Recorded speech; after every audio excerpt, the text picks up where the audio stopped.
নাই যেটা বুঝলাম কি করে? এইবার বোঝা গেল কোরআন শরীফ আমরা কতটুকুন পড়ি, কতটুকুন জানি। নাই তা বুঝলাম কোরআনে সে কথা আছে। কোথায় আছে? এখানে তা আছে। আল্লাহ রাব্বুল আলামিন বলেছেন, ওয়ালাউ তাকাওয়ালা আলাইনা বা'দাল আকাওয়িল, নবী যদি নিজের থেকে কোনো কথা বানায়া এই কোরআনের ভিতরে আমার নামে যদি চালাই দিতেন, আমি আল্লাহ রাব্বুল আলামিন নবীজির ডান হাতকে চেপে ধরতাম আর নবীর কণ্ঠ নালীকে আমি কেটে ফেলে দিতাম। নবীজি কোনো কথা বলেননি এই কোরআনের মধ্যে নিজের থেকে বানায়া, এটা আমার, এটা কার? আল্লাহ পাকের। চ্যালেঞ্জ। ১৫০০ বছর পার হয়ে গেছে, এই চ্যালেঞ্জের মোকাবেলা পৃথিবীর কেউ করতে পারে নাই। সুতরাং নবীর কথা হচ্ছে আল্লাহর কথা। নবীর কথা কার কথা? আল্লাহর কথা। নবীর হাদিস যেটা, ওহী হচ্ছে দুই প্রকার। ওহী কয় প্রকার? একটা হচ্ছে জলি আর একটা হচ্ছে খফি।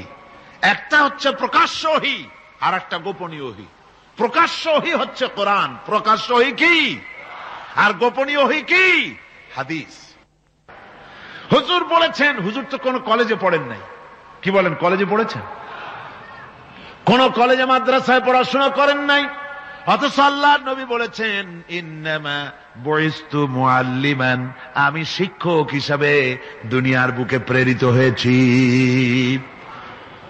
লেখাপড়া কোথাও করেন নাই, অথচ হুজুর বলছেন আমি শিক্ষক। অর্থাৎ গোটা পৃথিবীর সর্বকালে সর্বযুগের মহান শিক্ষক হচ্ছেন মুহাম্মদ রাসূলুল্লাহ সাল্লাল্লাহু আলাইহি ওয়াসাল্লাম। শিক্ষা তার মধ্যে পরিপূর্ণ ছিল। আল্লাহ তাকে শিখিয়েছেন, সব কথা তিনি বলেছেন, জ্ঞানের কোনো অভাব তার কাছে ছিল না। তবে হ্যাঁ, অনেকে বলে যে মুহাম্মদ সাল্লাল্লাহু আলাইহি ওয়াসাল্লাম হচ্ছেন সেই পুরানা মধ্যযুগীয় ব্যাপার স্যাপার। ওই মধ্যযুগীয় কোনো কথা আজকের যুগে চলতে পারে না, এটা হলো জ্ঞান বিজ্ঞানের যুগ। আমরা কিছু মঙ্গল গ্রহে যাব করতেছি, চাঁদ দখল করে ফেলেছি সেই কবে, চাঁদে পতাকা উড়ায় ফেলেছি, বাড়িঘর বানাবার জন্য ইট সিমেন্ট রড সবকিছু পাঠাবার ব্যবস্থা হচ্ছে চাঁদে। আর মঙ্গল গ্রহে তো আমরা যাব করছি। মুহাম্মদ সাল্লাল্লাহু আলাইহি ওয়াসাল্লাম কি চাঁদে নেমেছেন কখনো? এগুলি বেকুবদের প্রশ্ন। কাদের প্রশ্ন? বেকুবদের প্রশ্ন। আর মিয়া, তোমার বিজ্ঞান তো গেছে শুধু চাঁদে। চাঁদ কত দূর? মাত্র 2,32,000 মাইল দূরে। চাঁদ মাত্র 2,32,000 মাইল দূরে একটি উপগ্রহ মাত্র। পৃথিবীর সবচাইতে নিকটতম প্রতিবেশী, নিকটতম উপগ্রহ হচ্ছে চাঁদ। দৃষ্টান্ত দিতে গিয়ে আমি ওই ছোট্ট স্টোরিটি বুঝাবার জন্য মানুষের সামনে বলি। একবার এক স্বামী আর স্ত্রী দুজনে ঝগড়া লেগেছে। স্বামী স্ত্রীর ঝগড়ায় বেচারা স্বামী দুর্বল হয়ে গেছে, স্বামীর স্ত্রীর সামনে আর পেরে উঠছে না পারিয়া শেষ পর্যন্ত বলল, ঠিক আছে, তোমার মতো দাজ্জাল মার্কা বউর সাথে আমি আর থাকবো না, আমি চললাম, আমি এবার বিদেশেই চলে যাব, দেশেই থাকবো না। স্ত্রী কিছু বলতেছে না। স্বামী দেখে যে সন্ধ্যা পর্যন্ত স্ত্রী তাকে সাধেও না, মহা সমস্যা। বলেও বেচারা মুসিবতে পড়েছে, প্রেস্টিজ কনসার্ন হয়েছে, ইজ্জতের ব্যাপার। শেষ পর্যন্ত জায়নামাজ বালিশ টালিশ পেছাইয়া বিদেশের উদ্দেশ্যে নিজেকে তৈরি করে বারান্দায় নেমে বলল যে মাগরিবের রক্ত যখন হয়েই গেল, মাগরিবটা পড়ে নেই।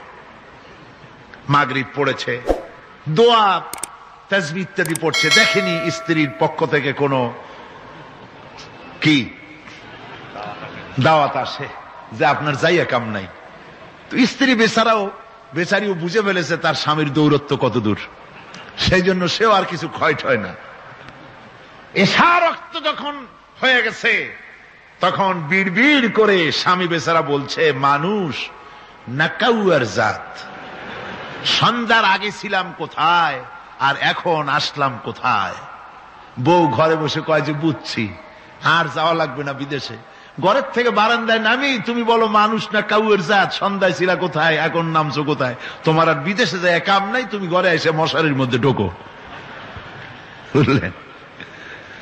তো পৃথিবী থেকে মাত্র 2,32,000 মাইল দূরে চাঁদ, সেই চাঁদে অবতরণ করে বলছে মুহাম্মদ সাল্লাল্লাহু আলাইহি ওয়াসাল্লাম কি চাঁদে গেছে? আরে বেকুব, 2,32,000 মাইল দূরের চাঁদ নয়, 9,30,00,000 মাইল দূরের সূর্য নয়, কোটি কোটি সহস্র কোটি মাইল দূরের গ্যালাক্সি নয়, মিল্কি ওয়ে নয়, সমস্ত তারকারাজি গ্রহ পুঞ্জ সব কিছুকে পেরিয়ে গিয়ে 7 আকাশ ফুঁড়ে মুহাম্মদ সাল্লাল্লাহু আলাইহি সাল্লাম আরশে আজিম ভ্রমণ করেছেন, যা পৃথিবীর কোন বিজ্ঞানের পক্ষে সম্ভব নয়। সুতরাং মুহাম্মদ সাল্লাল্লাহু আলাইহি সাল্লাম সর্বকালের সর্বযুগের সব ব্যাপারে শ্রেষ্ঠ মহান ব্যক্তিত্ব। এরপরে আল্লাহ রাব্বুল আলামিন বলছেন, وَخَلَقْنَاكُمْ أَزْوَاجًا, আমি তোমাদের নারী এবং পুরুষের জোড়া পয়দা করেছি। অর্থাৎ এই পৃথিবীতে আল্লাহ রাব্বুল আলামিন মানুষের একটি সেক্স পয়দা করেন নাই, দুটি প্রকার করেছেন, একটি হচ্ছে নারী আর একটি পুরুষ। এই নারী আর পুরুষ আল্লাহ পাকের এটি একটি বিরাট কুদরত। এই নারী এবং পুরুষ সৃষ্টি করে পরস্পরের প্রতি আল্লাহ আকর্ষণ সৃষ্টি করেছেন। দুজনের একের প্রতি অপরের আকর্ষণ আল্লাহ পাক নিজেই সৃষ্টি করে দিয়েছেন। ওয়ামিন আয়াতিহি আন খালাকা লাকুম মিন আনফুসিকুম আজওয়াজান লিতাসকুনু ইলাইহা ওয়াজআলা বাইনাকুম মাওয়াদ্দাতাও ওয়া রাহমা। আমার অনেক নিদর্শনাবলীর মধ্যে এটিও একটি নিদর্শন যে আমি তোমাদের থেকে তোমাদের স্ত্রীদেরকে তোমাদের জোড়া পয়দা করেছি। আর কি করেছি, কেন করেছি? লিতাসকুনু ইলাইহা, যাতে করে তোমরা পরস্পরের কাছ থেকে শান্তি, প্রীতি, প্রেম, ভালোবাসা, মহব্বত লাভ করতে পারো। এটা আমার নিদর্শন একটি। কিরকম নিদর্শন? ভিন্ন পরিবেশে লালিতা পালিতা একটি মেয়ে ভিন্ন পরিবেশে লালিত পালিত একটি পুরুষের সঙ্গে যখন বিবাহ হয়ে যায়, আল্লাহ রাব্বুল আলামিন বলেন আমি তখন একের প্রতি অপরের মহব্বত আর ভালোবাসা আমি আল্লাহ তৈরি করে দেই। ওই মেয়েটি জানার কথা না, মেয়েটির বাড়ি হচ্ছে লংলা, শ্রীমঙ্গল, বিয়ে হয়েছে দিনাজপুর। দিনাজপুরের লোকেরা বোয়াল মাছ খায় না, কিন্তু এখানের লোকেরা বোয়াল মাছ খুব পছন্দ করে। কথা বুঝতে পেরেছেন? এখানে কথাবার্তা এক রকমের, সেখানের কথাবার্তা আর এক রকমের। এই দুইটা মিলাইয়া কিতে হয়েছে তো কিতে হয়েছে। কথা বুঝতে এখন উপায়টা কি? অথচ এই দুই স্বামী স্ত্রীর মধ্যে আল্লাহ পাক কি মহব্বত পয়দা করে দেন, একজন আর একজনের জন্য জীবন দিতে প্রস্তুত হয়ে যায়। সুবহানাল্লাহ পড়েন। আল্লাহ রাব্বুল আলামিন বলেন ওয়াজআলা বাইনাকুম মাওয়াদ্দাতান, প্রথমে তো ভালোবাসা সৃষ্টি করি, প্রেম সৃষ্টি করি।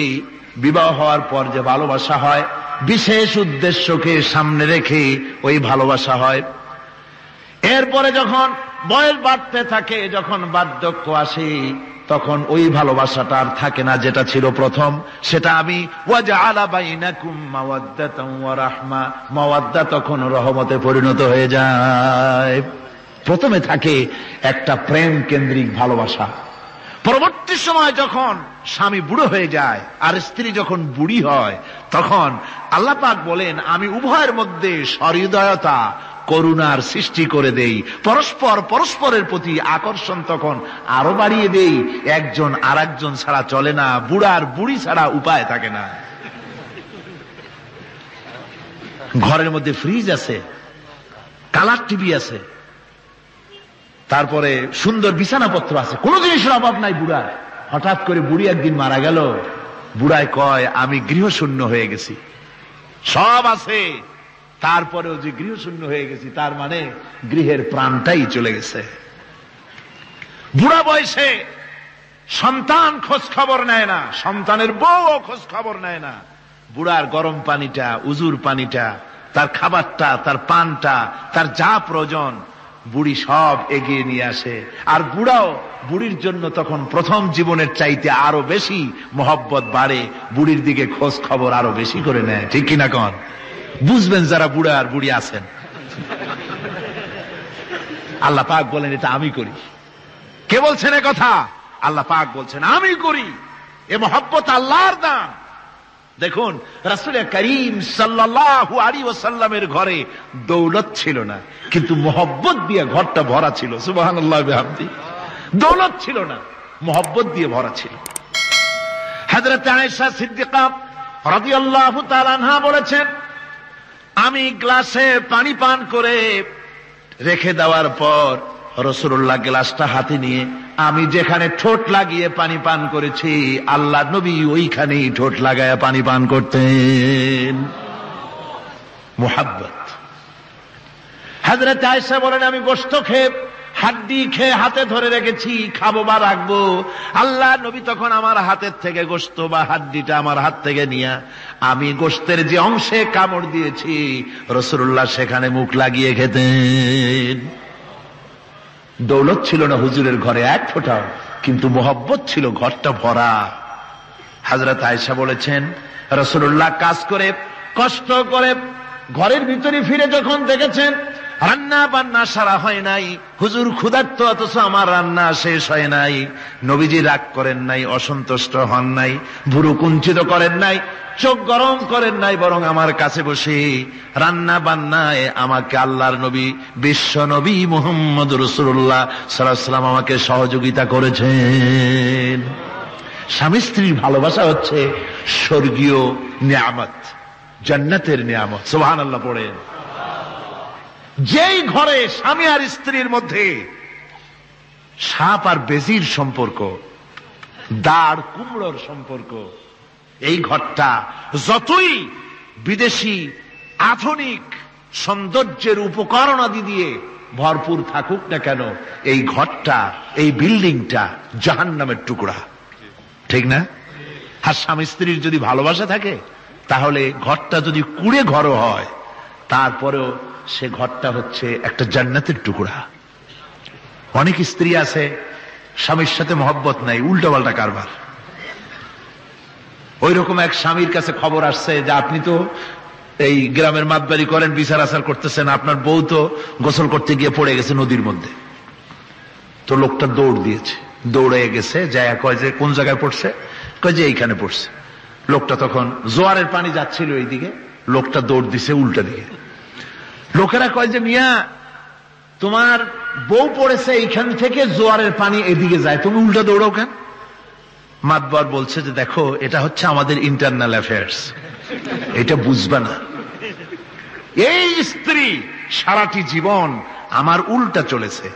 আমি যদি বলেছি 100, সে বলেছে 335। আমি যদি বলেছি এখন দিনের 12টা, সে বলেছে এখন রাত 3টা 35 মিনিট।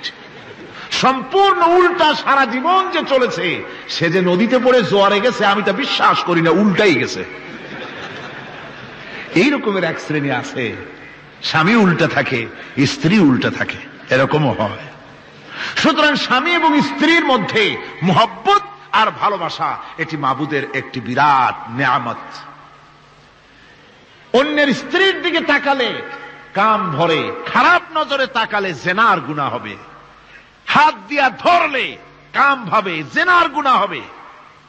কিন্তু কোন স্বামী যদি তার স্ত্রীর দিকে প্রেম ভরে ভালোবাসা ভরে তাকায় আর স্ত্রীর হাতকে প্রেম আর ভালোবাসার সাথে যদি স্ত্রীর হস্ত ধারণ করে, কিতাবে এসেছে স্বামী এবং স্ত্রীর উভয়ের সগীরা গুনাহ আল্লাহ রাব্বুল আলামিন মাফ করে দেন।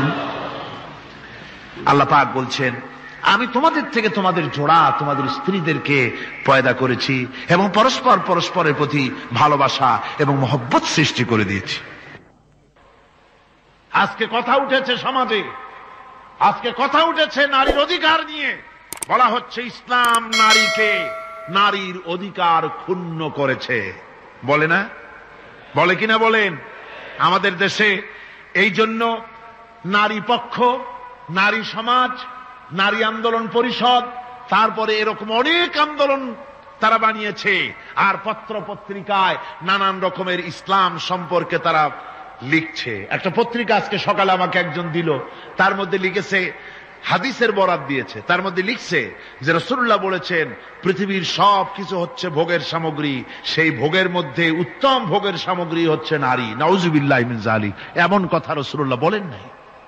হাদিসের নাম দিয়া তারপরে হুজুর যা বলেন নাই সেই সব কথা বলে বলে নারীদেরকে ইসলামের প্রতি বীতশ্রদ্ধ করাবার জন্য চেষ্টা চালানো হচ্ছে। অথচ নারীদের ব্যাপারে মুহাম্মদ সাল্লাল্লাহু আলাইহি ওয়াসাল্লাম সবচাইতে উত্তম কথা বলেছেন।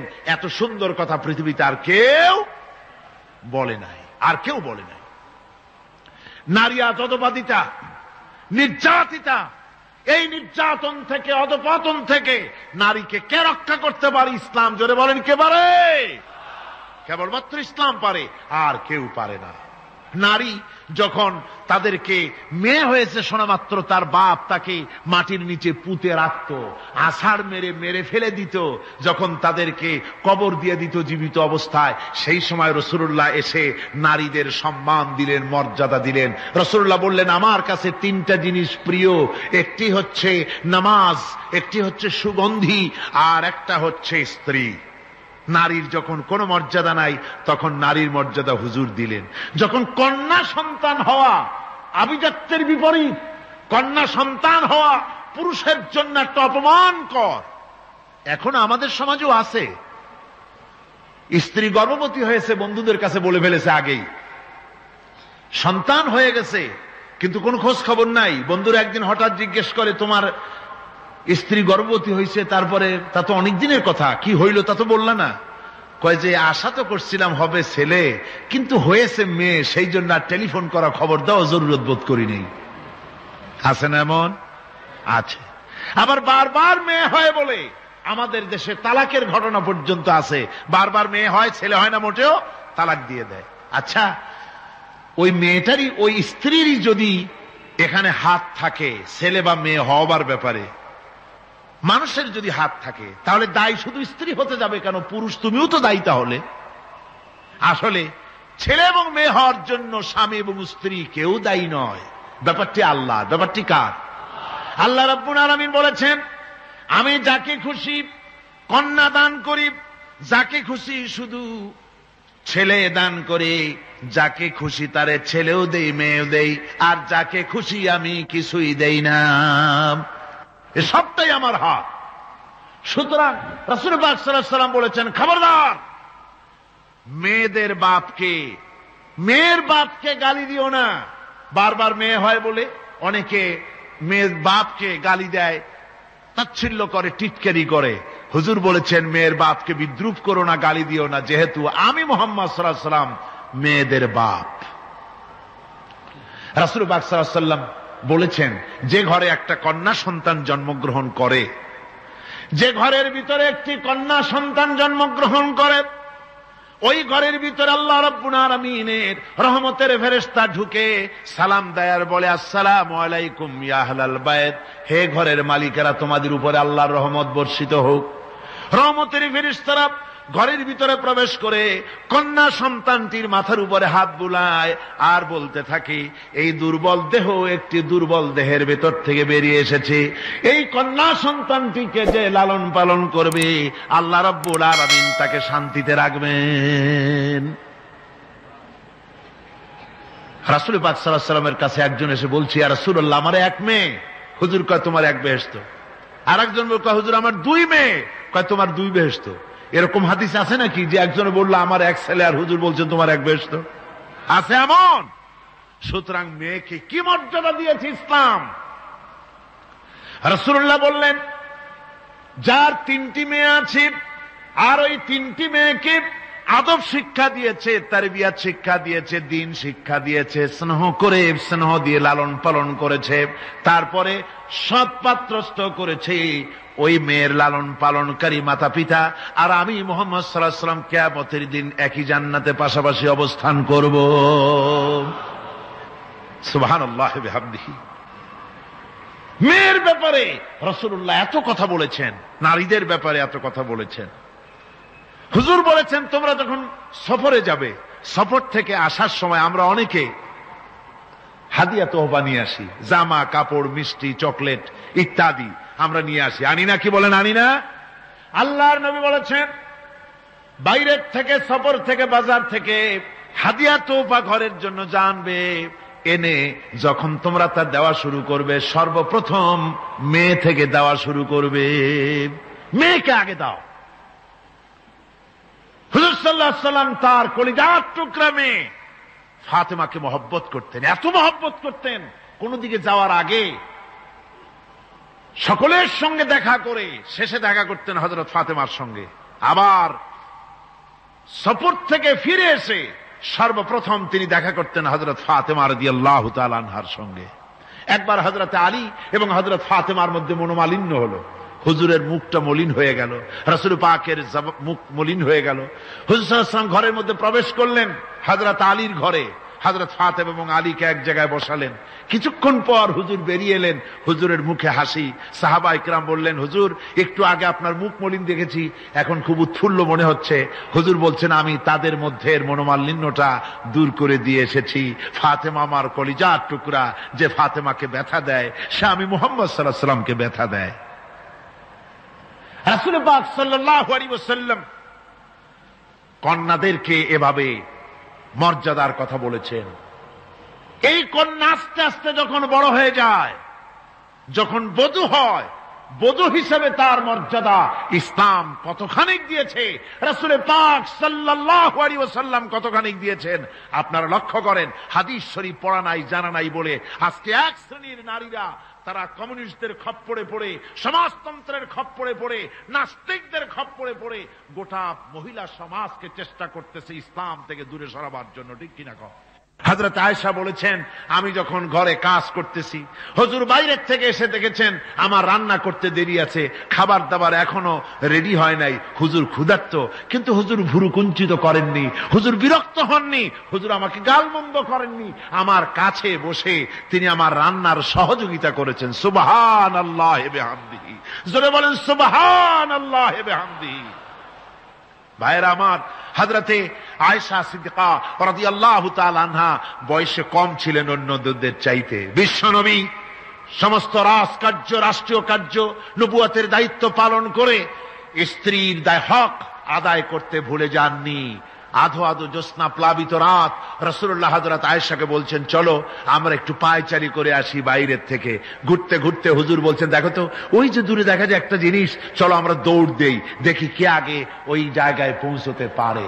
দুজনে মিলে দৌড় দিলেন। হযরত আয়েশা বললেন, আমি হুজুরকে পেছনে ফেলে দ্রুত গতিতে আমি দৌড়ে লক্ষ্যবস্তুর কাছে চলে গেলাম। হুজুর সাল্লাল্লাহু আলাইহি ওয়াসাল্লাম যখন ধীরে সুস্থে আমার কাছে এলেন, আমি বললাম, দেখছেন আপনি কিন্তু আমার সাথে দৌড়াতে পারেন নাই। হযরত আয়েশা বলছেন, এর কিছু কাল পরে আবার একদিন রাসূলুল্লাহ দৌড় প্রতিযোগিতার ব্যবস্থা করলেন, দৌড় দিলাম। হযরত আয়েশা বলছেন, সেই সময়ের তুলনায় আমার শরীর কিছুটা স্থূল এবং ভারী হয়ে গেছে, আমি দৌড়াইয়া পারলাম না, আমি পেছনে পড়ে গেলাম। হুজুর আমার আগে চলে গেলেন লক্ষ্যবস্তুর কাছে। আমি হাঁপাতে হাঁপাতে যখন রাসূলের কাছে চলে গেছি, রাসূল পাক মুস্কি হেসে আমাকে বললেন, আয়েশা, ওই সেই দিনের প্রতিশোধ আজকে নিলাম। সুবহানাল্লাহি বিহামদি, সেদিনের জবাব আজকে দিয়ে দিলাম। স্বামী স্ত্রীর দাম্পত্য জীবনের এই দৃশ্য কতখানি উপভোগ্য। সুবহানাল্লাহি বিহামদিহি। এই জন্য স্বামী স্ত্রীর ভিতরে যে মুহাব্বত, এটা বেহেশতি অবদান, এটা জান্নাতের অবদান, এটা আল্লাহর নিয়ামত। এটা কি ধরে কোন? আল্লাহর নিয়ামত। এই নিয়ামত যে ঘরের মধ্যে আছে সে ঘরটা বেহেশত। সে ঘরটা কি? বেহেশত। আর আপনার ঘরের মধ্যে রেডিও আছে, টিভি আছে, ফ্রিজ আছে, ডিসি আছে, এসি আছে, কত কিছু আছে, কিন্তু স্বামী স্ত্রীর মধ্যে সাপে আর বেজির সম্পর্ক, দাঁড় কুমড়ার সম্পর্ক, এই ঘরটা জাহান্নামের শামিল। আছে না এক পদের স্ত্রী? স্বামীও আছে এরকম এক পদের স্বামী আছে, সমানে পিটায় মেয়ে লোক, পিটাইতেই থাকে। বুঝলেন? রাসূলুল্লাহ বলেছেন, খবরদার স্ত্রীদেরকে মেরো না, দাসীদের মতো প্রহার করো না। তাহলে আগামী রাত্রে যখন তার কাছে তুমি যাবে, তখন কি তোমার শরম করবে না? রাসূল পাক সাল্লাল্লাহু আলাইহি ওয়াসাল্লাম নারী পুরুষের সমান অধিকার দিয়েছে। ভালোবাসা এবং মহব্বত থাকতে হবে, একে অপরের উপরে বাজিমাত করার প্রতিযোগিতা থাকা উচিত নয়। স্বামী হয়েছেন বলে তিনি একেবারে নওয়াবজাদা নসরুল্লাহ খান হয়ে যাবে তা না। আবার স্ত্রী স্বামীকে গোলাম হিসাবে ব্যবহার করবে তাও না। ভালোবাসা, শ্রদ্ধা, পারস্পরিক মহব্বত হিসেবে মর্যাদা সমান রাখা হয়েছে। কিন্তু মাঝে মধ্যে দেখা যায়, কিছু অভিযোগ পাওয়া যায়, স্ত্রীরা এমনও করে স্বামীকে একেবারে গোলামদের মতোই রাখে। এই রকমের এক শ্রেণীর আছে। সমান অধিকারের চিন্তা নিয়ে স্বামী নির্যাতনের কোনো প্রশ্নই ওঠে না। রাসূলুল্লাহ আবার মর্যাদা পুরুষের এক ধাপ বাড়ায় দিয়েছেন। আল্লাহর নবী বলেছেন, এই পৃথিবীতে মানুষকে যদি আমি মানুষের সামনে সেজদা করার জন্য যদি অর্ডার করতাম, তাহলে দুনিয়ার সমস্ত নারীদেরকে অর্ডার করতাম তার স্বামীকে সেজদা করার জন্য। মর্যাদা বাড়ানো রয়েছে, কিন্তু অধিকার সমান, সমান অধিকার দেওয়া হয়েছে। ইসলাম নারীর অধিকার দিয়েছে, স্বামী স্ত্রীর মহব্বত এবং ভালোবাসা সৃষ্টি করে দিয়েছেন। এটা আল্লাহর নিয়ামত। আমার বন্ধুগণ, আজকে আমার সমাজে বলা হচ্ছে নারীদেরকে ঠকাইছে ইসলাম। বলে কি দিয়ে ঠকানো হলো? বলে ইসলাম ঠকিয়েছে একটা ছেলে সমান দুইটা মেয়ে। একটা ছেলেতে যা পাবে দুইটা মেয়েতে তাই পায়, এই জন্য মেয়েকে ঠকানো হয়েছে। একথা বলেছেন আমাদের দেশের সুপ্রিম কোর্টের একজন চিফ জাস্টিস, অবসরপ্রাপ্ত, নাম নেব না আমি। তো আমরা এটা শোনার পরে বললাম যে বাংলাদেশ পৃথিবীর দ্বিতীয় বৃহত্তম মুসলিম দেশ, এই দেশের সুপ্রিম কোর্টের চিফ জাস্টিস হয়ে কোরআন সম্পর্কে জ্ঞান এত নগণ্য, এত কম, এত পুর, তার জ্ঞানের এই বহর দেখে আমাদের শুধু করুণাই হয়। কোরআনে কারীমের এক জায়গায় তিনি দেখেছেন এক ছেলে সমান দুই মেয়ে, কিন্তু মেয়েকে যে আরো অনেক জায়গা থেকে দেওয়া হয় তা কি লক্ষ্য করো নাই? ছেলে তো এক জায়গায় পিতার কাছ থেকে বোনের ডাবল পেল, বোনের তুলনায় বেশি পেল এক জায়গায়, কিন্তু বোনকে মেয়েকে অনেক জায়গা থেকে আল্লাহ দেওয়ার ব্যবস্থা করেছেন। এই মেয়ে লোকটি পিতার কাছ থেকে পাবে, স্বামীর কাছ থেকে পাবে, ছেলের কাছ থেকে পাবে, ভাইয়ের কাছ থেকে পাবে, মায়ের কাছ থেকে পাবে, 5 জায়গা থেকে পাওয়ার ব্যবস্থা আল্লাহ তাকে করে দিয়েছেন। জোরে বলেন সুবহানাল্লাহ। 5 জায়গা থেকে তার পাওয়ার ব্যবস্থা আছে। এক জায়গায় একটু ছেলেকে বেশি দিয়েছে, দেখি তার চোখ কাড়া হয়ে গেছে। আল্লাহর উপরে কমেন্ট করতেছে, নাউযুবিল্লাহি মিন যালিক। নারীকে ইসলাম সবচাইতে বেশি অধিকার দিয়ে তাকে প্রতিষ্ঠিত করেছে, সবচাইতে বেশি অধিকার তার, সব জায়গায় তাকে প্রতিষ্ঠিত করা হয়েছে। নারীদেরকে মহারণা দেওয়া ফরজ করে দেওয়া হয়েছে। নামাজ রোজা যেমন ফরজ, মহারণা দেওয়া তেমন কি? সেই মহারণা আজকাল বাঁধা হয়, বিশেষ করে রাজধানীতে, শহর সমূহে মহারণা বাঁধে। যত বেশি টাকা ততই সুনাম নাকি হয়। সেই জন্য জিজ্ঞেস করা হয়, মেয়ের বিয়েতে মহারণা কত হলো? কয় মহারণা হচ্ছে 5,73,793 টাকা 75 পয়সা। বাবা, আদায় করে না কিন্তু মোটেও, ফাঁকি দেওয়ার ব্যবস্থা সব। সোনা দিলাম এত, খাওয়াইলাম এত, বাকি সব ইদিক সিদিক। মনে রাখবেন মুসলমানেরা, মহারণা দেওয়া নামাজ রোজার মতোই অবশ্য পালনীয় একটি কর্তব্য আল্লাহ রাব্বুল আলামিন করে দিয়েছেন। কোন স্বামী যদি মহারণা ধার্য করার পর যদি আদায় না করেন, স্ত্রী যদি স্বেচ্ছায় মহারণার টাকা মাফ না করে দেয়, তাহলে কিয়ামতের দিন ওই স্বামীকে আল্লাহর দরবারে জিনাকারের কাতারে দাঁড়াতে হবে। বিসমিল্লাহির রহমানির রহিম। পরম করুণাময় ও অসীম দয়ালু আল্লাহর নামে শুরু।